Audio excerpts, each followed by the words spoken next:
Namaste. Myself Omkar and he is my partner Tushar. In the Bank of Kerala, 80 kg of gold and 90 lakh rupees was stolen. It doesn't matter to a rich but matters to a poor. By seeing this problem, we have developed a model laser security alarm which can protect your precious things. This model can be used in home lockers, bank lockers, army base and other places where you keep your precious things. Now I will show how it works. Here I have used laser, mirror, LDR, Arduino Uno, buzzer, GSM module, LM2596 buck converter to convert the 5 voltage to 4 voltage, light sensor to emit the laser.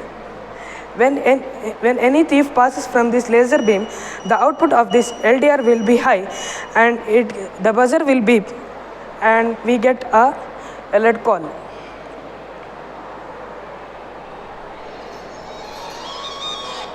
By seeing this, we get information that any person have entered and we can take action quickly and protect our precious things. Thank you.